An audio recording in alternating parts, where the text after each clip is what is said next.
Hello, welcome to Bodied, a Cloud9 fancast. This week, I am standing in Frozencreek for Havokpus. He is at work. He is too busy to hang out with us this week. So this week we have a pretty full show for you. We have a lot of other esports news, and it's playoffs time for League of Legends. So I think for me, this is probably my favorite time of year. So on the show, we have Dr. Manhatten. Pleasure to be here as always, Frozen. Yeah, thank you for being here. So since Havoc's not here, we're kind of doing a duo thing. So just work with me here. Take charge if you want to. I'm not too worried about it. Yeah, I'll definitely be giving my input as well. So per usual. Alrighty. So in other esports, first we're gonna give a shout out to a former C9 Dota player, No Tail. He won the TI8, the biggest Dota tournament in the world. I guess kind of a big deal. I didn't actually get a chance to watch it, but I know that it's a big deal. Yeah, I actually got a chance to tune into it during the mainly during the final, primarily just with OG. But for those of you who kind of just are league listeners or just to some degree have no idea what Dota is, this is actually a good time to watch it. And actually, they've done a lot to just to really support the scene. And in general, it's just like it's interesting to see the differences within the two games. One of the big things that I think a lot of people don't realize about Dota is for those of you guys who lived during the 8.11 meta of funneling that we just saw earlier this summer. That's kind of just the standard of Dota. That's the best way I can honestly describe it. But great series overall. Probably from what I was speaking to some of my friends who are big Dota fans, and they've all agreed this is actually one of the biggest Dota tournaments to watch just in general. And to see a former Cloud9 guy, definitely win it, it's definitely a good thing. I mean, and I've always been of the mentality that, with the exception of a select few, once a Cloud9 member, always a Cloud9 member. Yeah. The whole Dota thing a year or two ago was kind of weird, but he's still a Cloud9 player at heart, and I'm sure if he had the chance to come back, he would 100% come back to Cloud9 maybe. Yeah, probably. In other esports, Battle Royale, PUBG, and PUBG Korea, they played in the Hong Kong World Invitational. It included teams from North America, Europe, China, and Korea. C9 PUBG took first place, while the Korean PUBG team got eighth. And Fortnite Korea participated in a duos tournament where they placed first place. In in Rocket League, Squishy and Gimmick participated in the grand finals of the Universal Open. Some of the matches were insanely close, but in the end they pulled it off. I didn't get a chance to watch either of these. I always miss the notifications for PUBG, Fortnite, and Rocket League. I did get a chance actually to watch some of the PUBG was at least some of the highlights. Definitely when it comes to on paper, this definitely was not a tournament to sneeze at in terms of Hong Kong. I mean, if I just name some of the names, you guys might be. You have LGD, who were tearing it up in the Chinese scene. OMG, you guys may not know, these guys won the PUBG Invitational in Berlin. These like at least in the first person mode. Liquid, I saw the EU qualifiers for the Invitational, and then Liquid was killing it right now. I've gotten glimpses of Cloud9 Korea, but I've never seen too much of it. AHQ was also another participant at that tournament, but they didn't do too well. And FaZe has been kind of an iffy team in the world of PUBG. So for Cloud9 to just go ahead and win that whole thing was definitely a big stepping stone for us, at least putting us on the map of PUBG because PUBG is one of those games where like right now it's all in the open right now. Where while China and Korea have definitely, I don't want to say cemented. They've definitely put in their foot that they're the leaders of just the way the PUBG scene's going right now. As Gen G, I think, won the PUBG Invitational in third person, and OMG won the first one. It's definitely a good stepping stone for Hong Kong just to put it up. And we had two. We were the only organization who had two teams there, so definitely Cloud9 trying to cement their just kind of cement their status as just a global esport brand. And I unfortunately didn't. This is one of the very few I didn't get a chance to watch Rocket League, so I don't have too much there. Oh, so for the highlights, do they post those to their YouTube channel? I think you Or probably find like a few like just random third parties. You kind of have to dig a bit, somewhat deep on the YouTube. You can probably look it up, just like Hong Kong, like just highlights or whatever. So I don't think there's one guy. It's just a couple. But I definitely got a chance to tune into some of the pods. awesome. That's unfortunate that Cloud9's not able to put out um, highlights for everything. That would be a ton of work, but it would be sweet for those of us who want to watch, but always miss the fact that we're actually playing. Yeah, definitely a bummer. For CSGO, we participated in the IEM Chicago Close qualifiers. We ultimately went to the final match with a map lead, and we managed to. I guess it's not a reverse sweep in a best of 3, but we lost. Um, the highlights: Styko played really well. Automatic and Rush were not at their best, and they did seem to struggle at times, especially against the teams that we probably should have beat. But I think overall a finals appearance isn't the worst thing in the world. No, definitely not at all.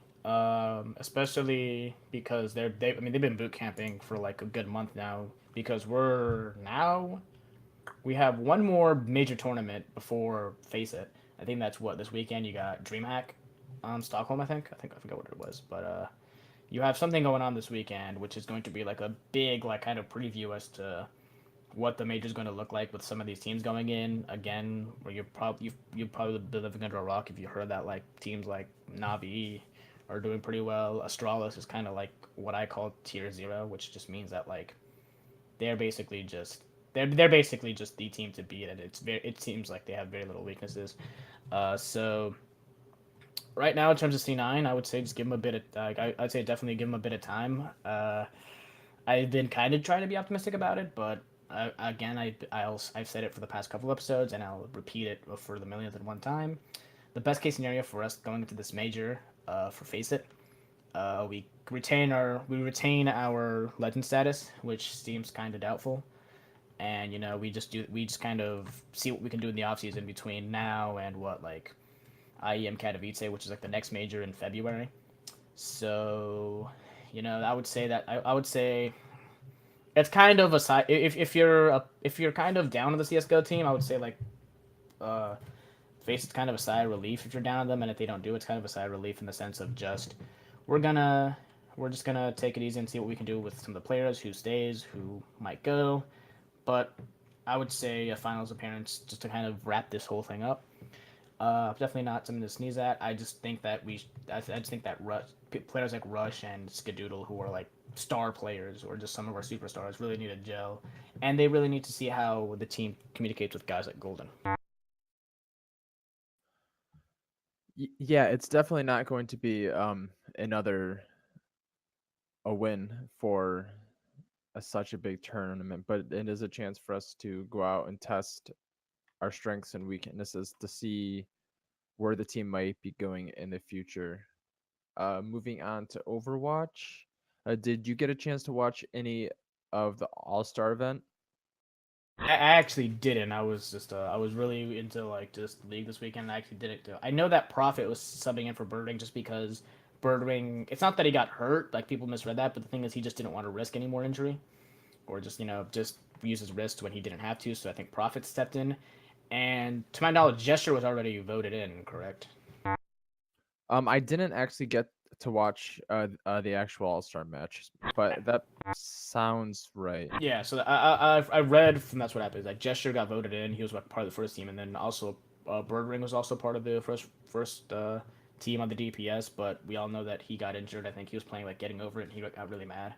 So he decided this offseason he just kind of wants to take it easy, especially because he knows that he's a star player. And as somebody who plays as a Resident Widowmaker main, I know that that's definitely something like that is definitely strenuous on your wrists.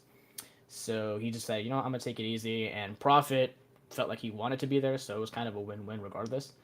So yeah, I didn't really get to see too much of it, unfortunately. But from what I read from several tweets from casters, from some people who are on the subreddit, it was just an overall a good, fun show.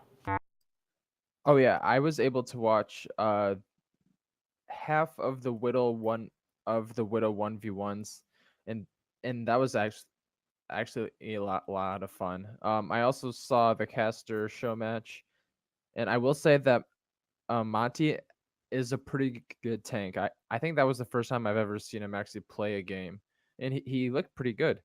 So I thought it was a lot of fun. I think that the best part about what I saw was when I'm not exactly sure what triggered it off my memory, but whoever was switching the screens and such, or went to someone reporting someone for sandbagging, and that was pretty funny. I think they were like reporting one of the international casters because he was really good at Doomfist, so that was a lot of fun. In British Hurricane news, it looks like Shifty has left.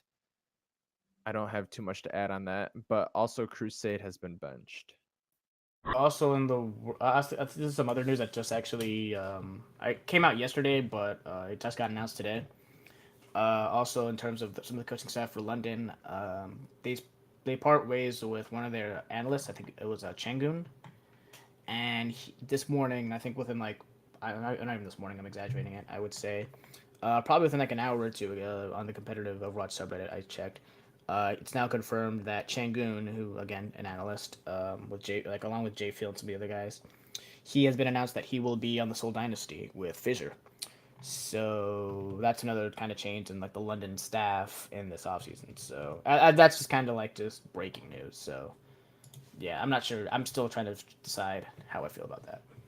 Yeah, this is being recorded Wednesday night, so anything that happens after this, we are not responsible for. But that was, I guess, the breaking news for the show. Um, I, d- I guess I don't have any opinions either way yet, because after the first season of Overwatch, like there was bound to be a lot of turnover. So I guess it's just to be expected at this point that people and players were going to leave at some point. Yeah. All right, so moving on to the big news. I guess not really news. It's hype. College football starts this weekend, but also League of Legends playoffs is this weekend. Semifinals. I guess I have not checked this, but Saturday is the 5-year anniversary of Cloud9's OG team winning um their first split. So do you think that means anything for this year? Quite, quite possibly.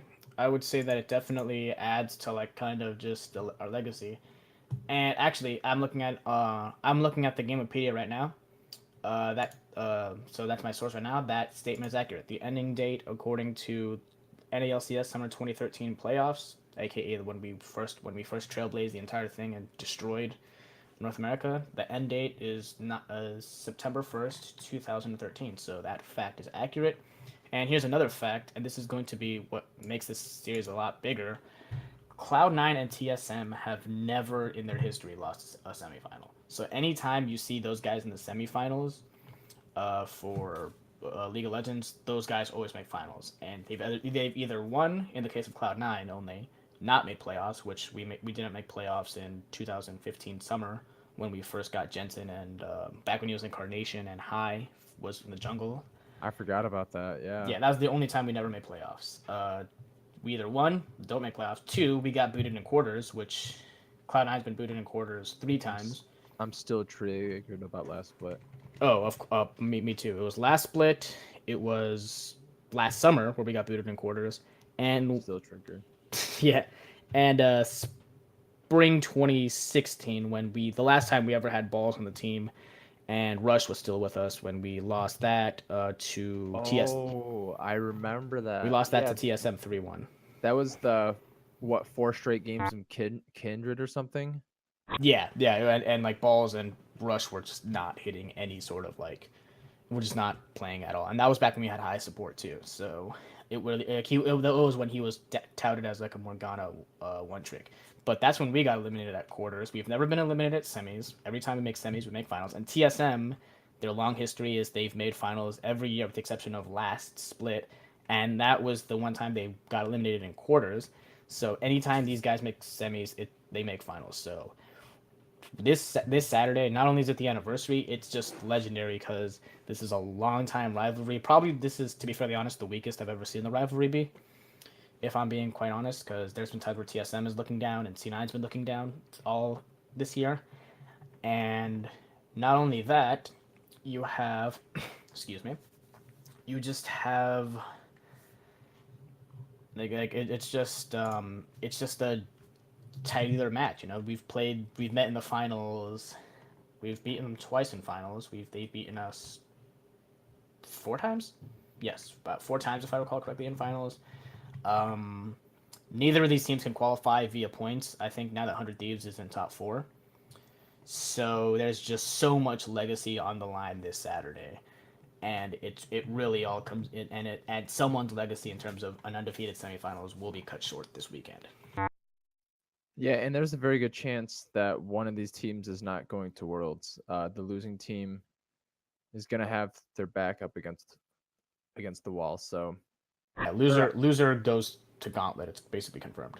Even if you get like third place in the final one, it's just with 100 Thieves and Team Liquid's advantage in points, along with even a team like Echo Fox, like it just basically the loser, like it is just playing for a better Gauntlet seed at this point.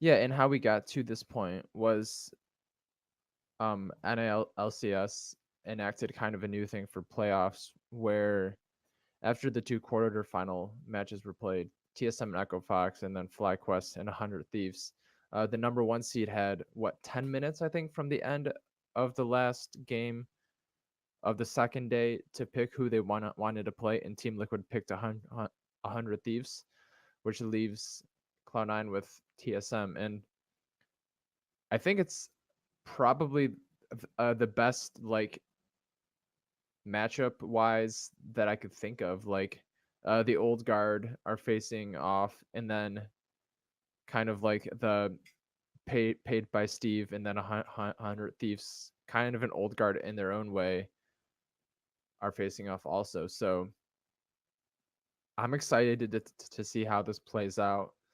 Uh, what are your impressions after watching the TSM versus Echo Fox quarterfinal? While I that's probably the most convincing I've ever been of TSM, probably all of 2018.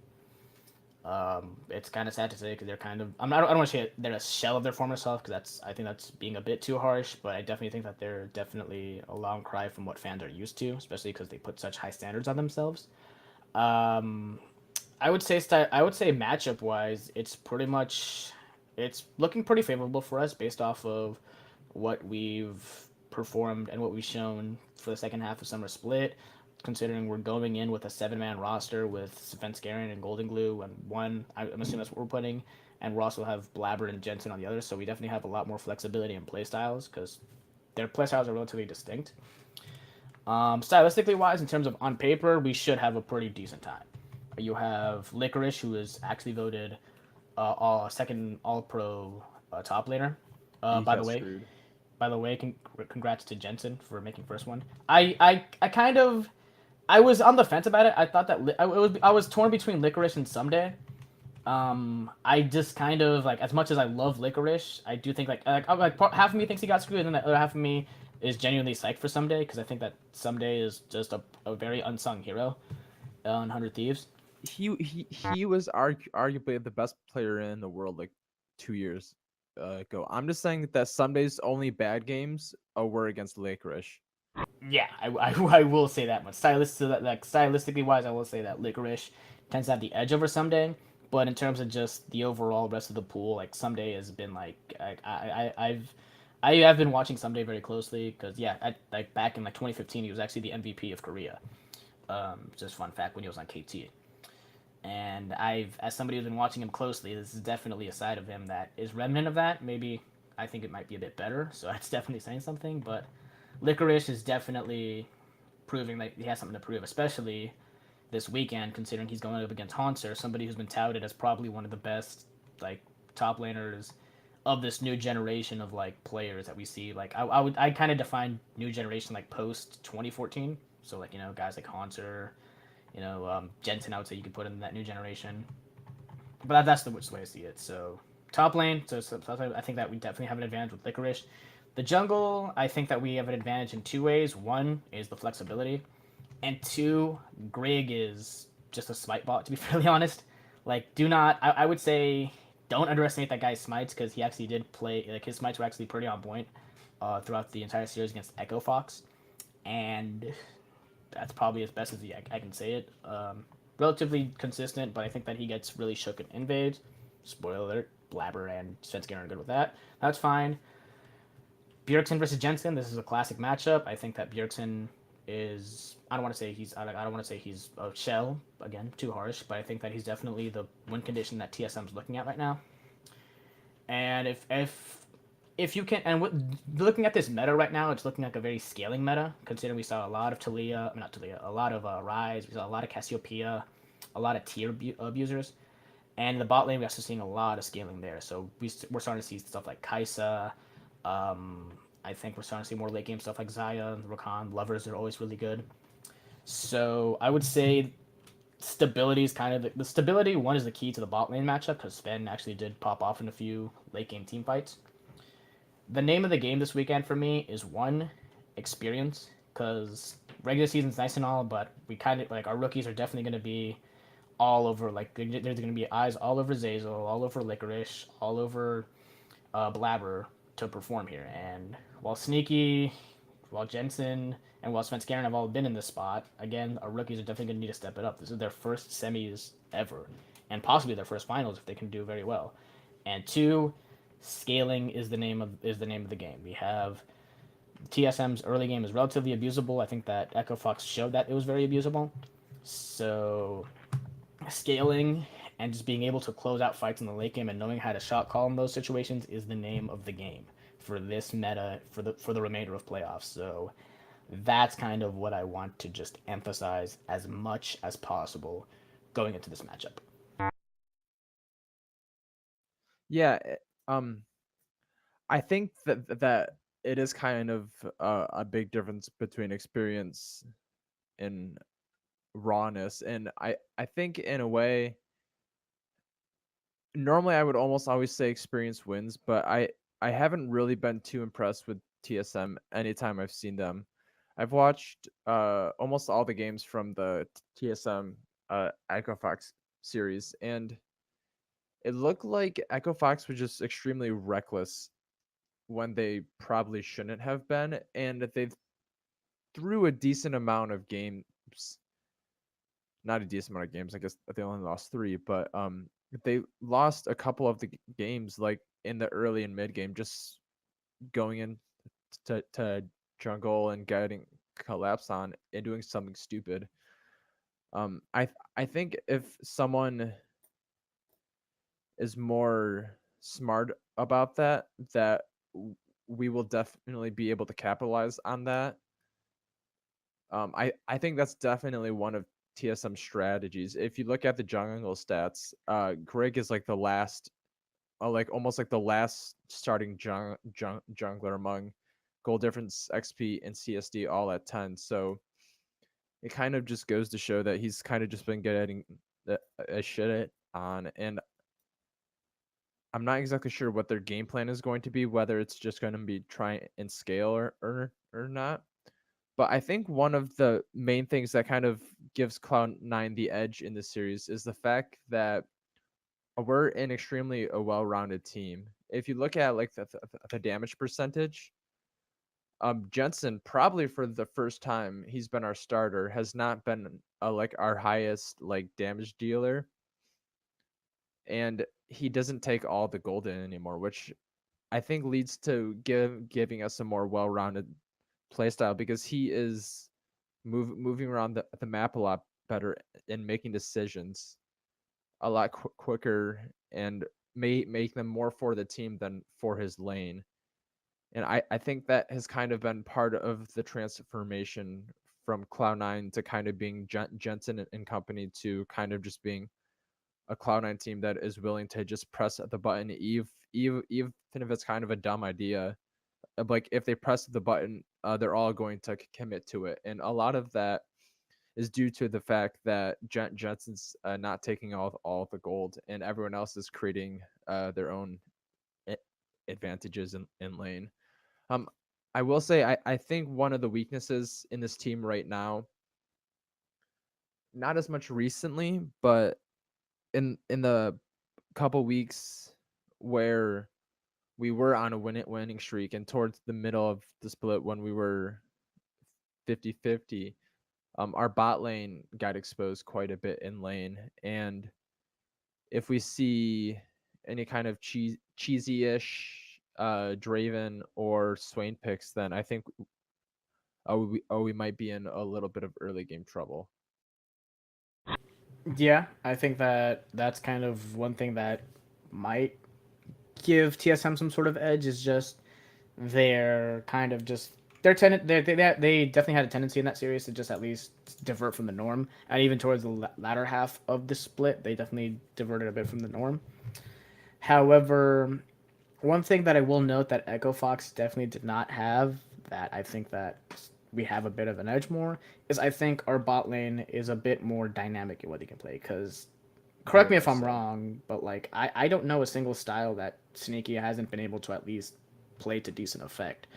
Like if you want him to just farm Q on Ezreal and just scale, he can do that. You want him to just play Draven and dominate the late game. And dominate like the lane. He can do that. Lost, no pun intended. He was kind of lost. Like just like he was just Boo. you can see on some of like the Draven games like he just looked like it was like Draven Varus, and if you ban those two, it's like what does he do? And like so I think we definitely have more of an edge there. Yeah, so that's kind of a rundown, I guess, of the lanes more so.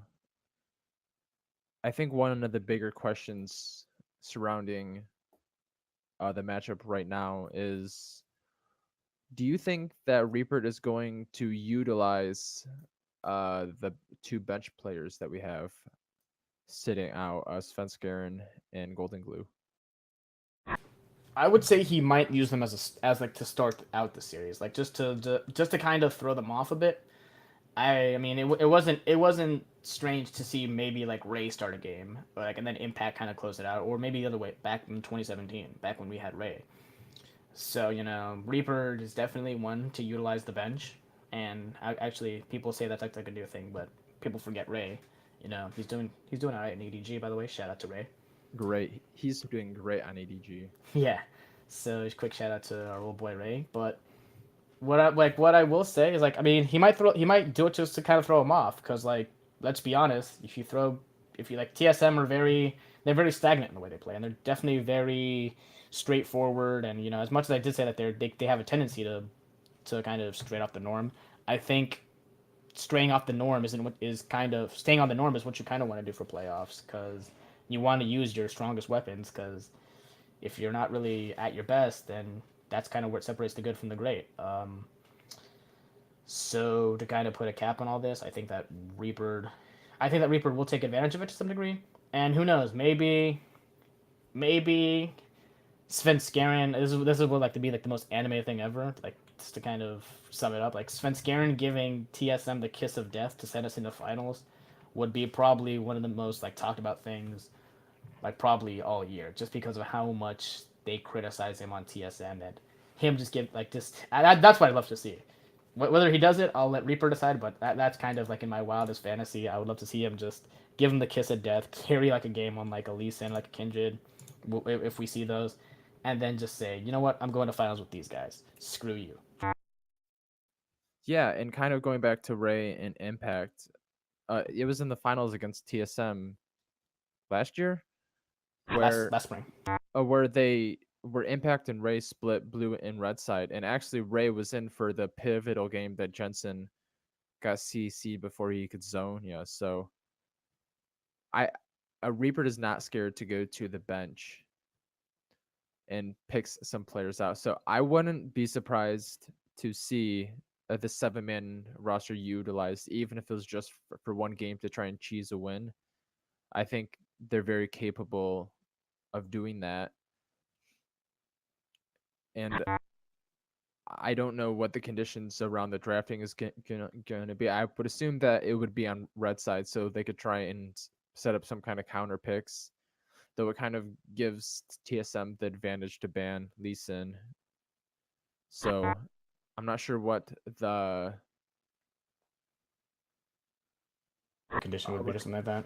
yeah, I don't know what the conditions are going to be behind it, but one last thing is I wouldn't be surprised to see Cloud9 opt for red side in their games.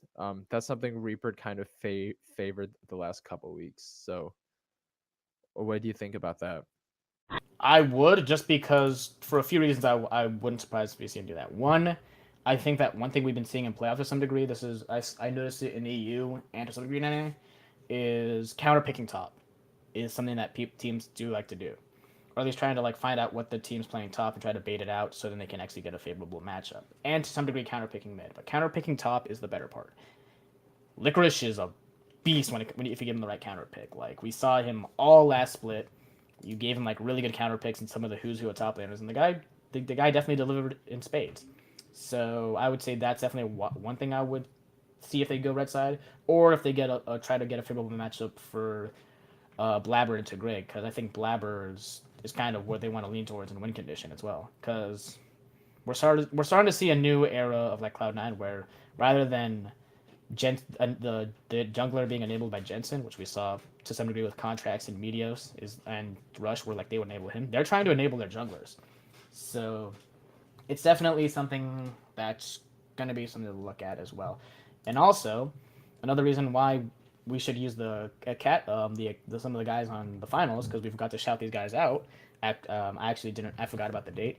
This Friday is actually the Academy World Championship. So, after this Friday, our Academy guys are pretty much free for the remainder of the year, unless they want to take them to Worlds. If we do go to Worlds, and for playoffs. So after they beat them, they'll probably just take them on there. And if they do win, which I think that they should win against CLG Academy, the needle should be pretty hot for some of these guys. And the only fear I would say with guys like Golden and Sven is showing too many cards to the way they play. But overall, definitely watch Academy this weekend, or at least just seeing what Sven Skater and Golden are going to be doing, because they're listed as the starters. And yeah, I think that red side, to back to the question again, because I kind of divert from this, I think that Reaper will try to opt for some red side picks just to give Licorice a more favorable matchup against Haunter. Yeah, that's what I was thinking too. Oh, one last thing. When I was brainstorming for the show, I was kind of thinking of some of the new picks that we might be seeing. Like if you maybe didn't watch the quarterfinals, or you haven't been keeping up on what's meta for this patch. Some things that I think that we might be seeing is a Draven ADC. Echo Fox pulled that out a couple times. They weren't able to execute it.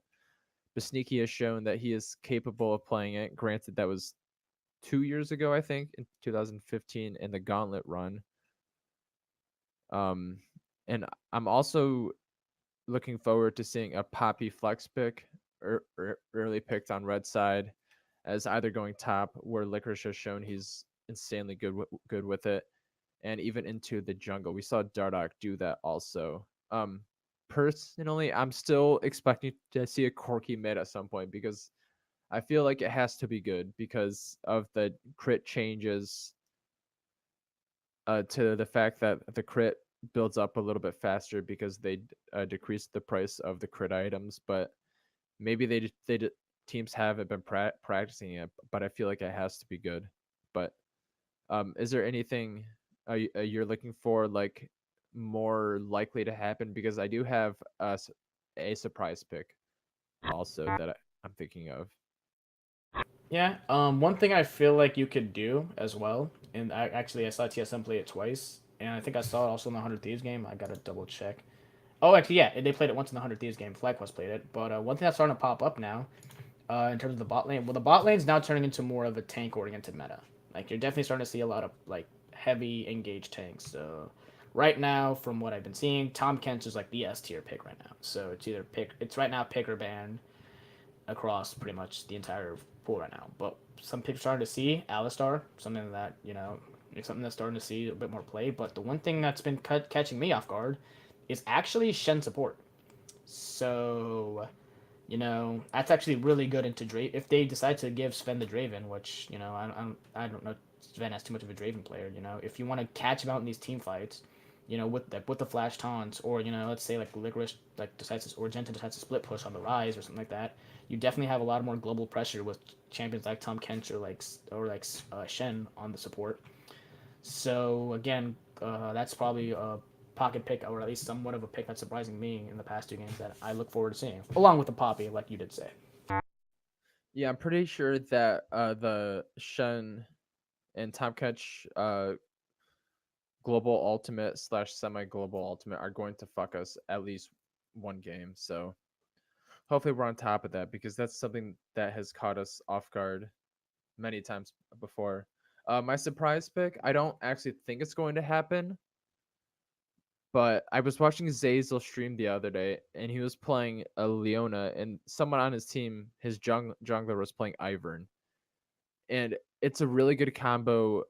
If Ivern can land his snare thingy, because then a Leona can just teleport right to that target and stun them. So I think someone said in chat, like, is this like your secret strat for this weekend or something? And he's like, no, do you actually think Blabber could play Ivern?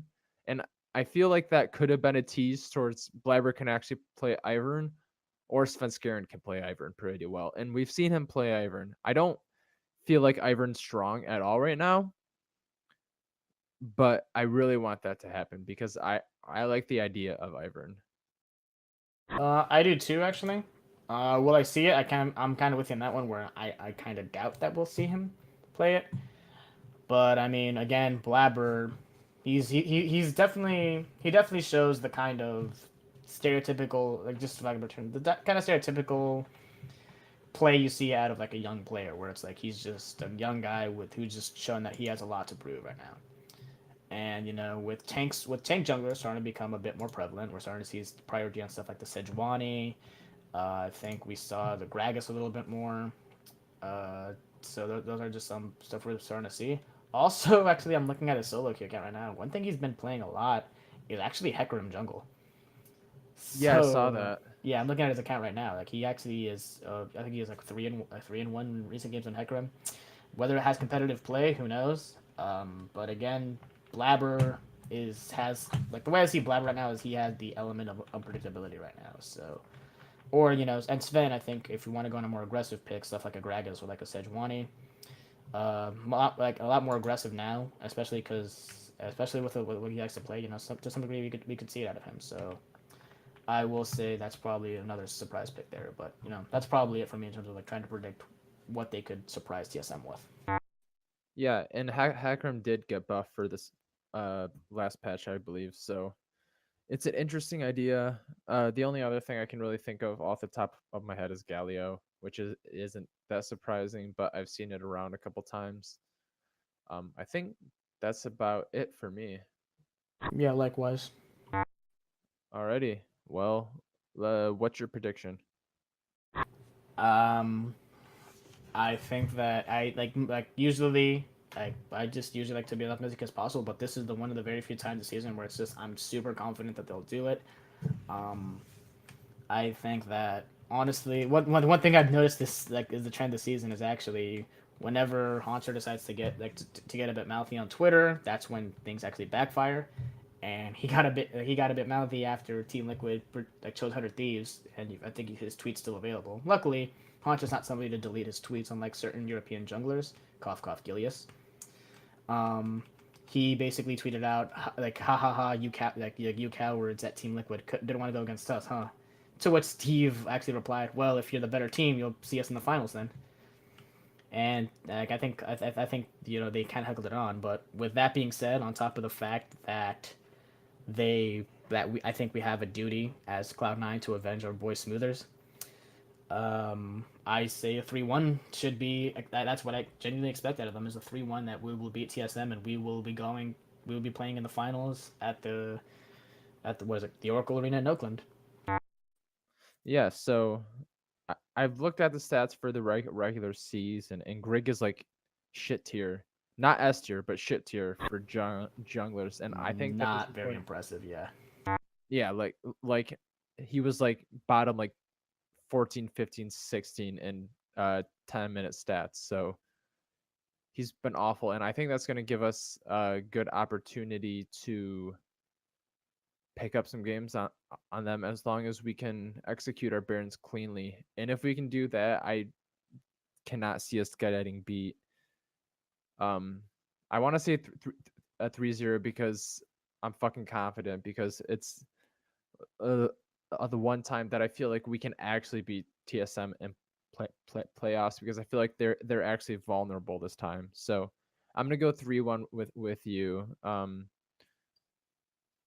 I feel like there is a chance that Reaper tries to get a little too cute with the roster swaps, and we do drop a game, or he gets a little too cute with drafting. So I'm gonna go 3-1 for my boys in blue, and a 3-1 for Cloud9 Academy on Friday. Oh yeah, that too. I didn't ask for that, but Yeah, actually, yeah, I mentioned a 3-1.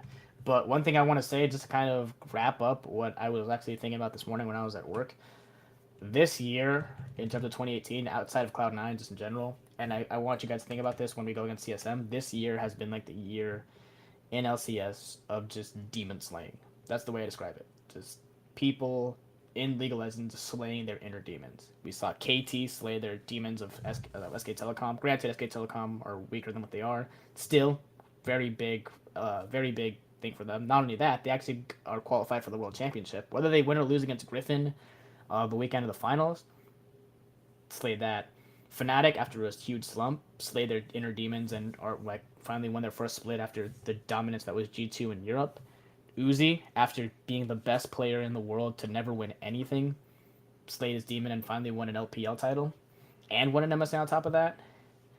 And China just slaying their demons of just being like a very distant second from Korea. Now they're looking like they're probably the best region in the world. So Cloud9 can definitely, with that theme in mind, Cloud9 can definitely follow in suit of just slaying the one demon that has just pestered us for since we've become an organization in the League of Legends. So you guys can either, I would say you guys can either take like just kind of I don't want to say lose, but you guys can either one have that like downside of just always being in the shadow of TSM, or you can follow in the many guys this season in 2018 that have slain their demons, and that's what I want to see in Cloud9, is just slaying the demon that is TSM.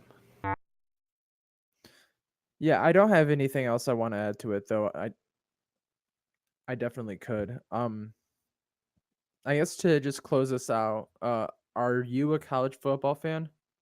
I keep up with it because of one of my coworkers. Not something I genuinely just keep up with, but like just because one of my coworkers is always talking about it, it's like, I'll tune in just because he keeps me with it. Okay, well, college football technically started last weekend, but the Michigan State Spartans kick off on Friday, so I'm looking forward to that, along with academy and playoffs. So it's going to be a busy week this weekend for many of us. I hope to see you guys next week for a cheery episode, but for now, I guess we're signing off.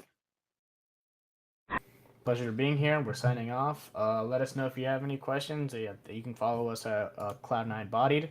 Our Twitter's right there, or our many social medias. But thanks so much for you guys for tuning in, and glad to be here. And we'll see you next week. Hopefully, with just a huge pep, like to going into the finals.